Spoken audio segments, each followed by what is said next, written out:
السلام عليكم ورحمة الله وبركاته. فراشات الحلوين، كيف الحال والأخبار؟ إن شاء الله طيبين.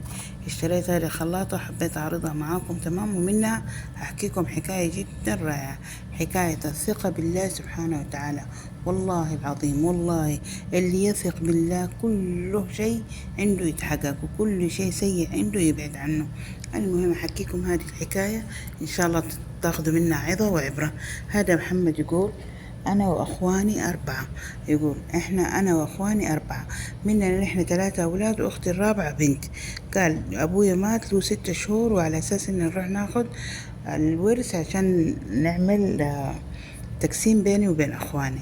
فرحنا المحكمة أنا وأخواني الأربعة، وأخدنا 2 شهود، وكان أبويا الله يرحمه حاطط إيش؟ حاطط رصيد، شيك، مبلغ كبير في الشيك. فأخدت الشيك ورحنا المحكمة ومعايا 2 شهود. الشهود هذا، واحد من الشهود لما شاف الشيك شهق شهيقة عجيبة. خلاص، سبحان الله، الشهيقة دي أنا نفسي انفجعت منها.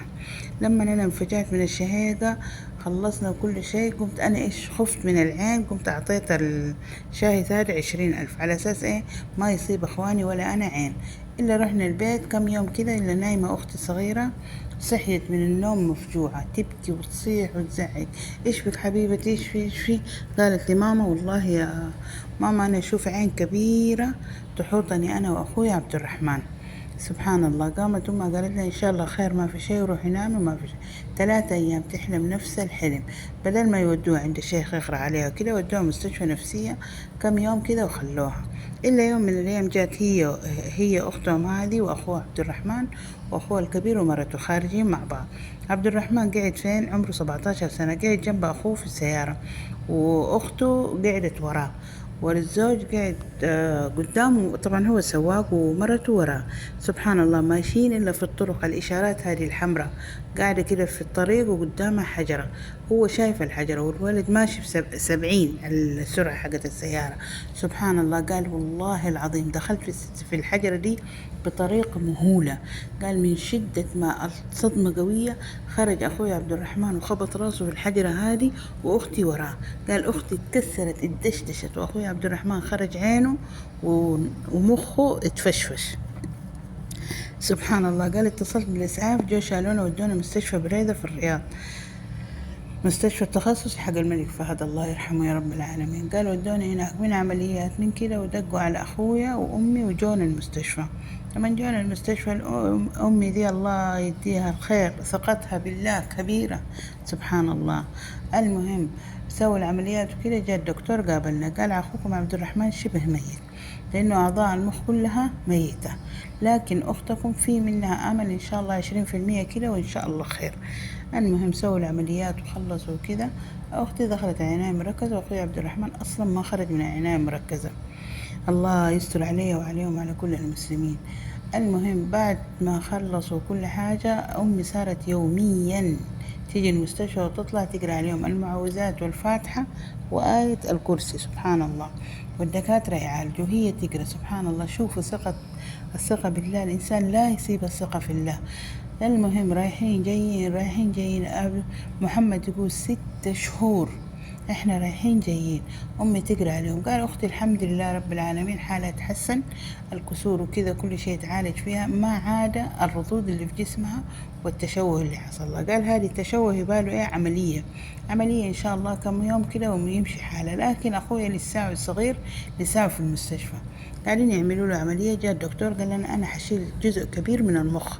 قال: ليه؟ لأنه هو يتهشش، فحشيل الذاكرة والتفكير وكل شيء، وحيطلع الولد معوق من المستشفى.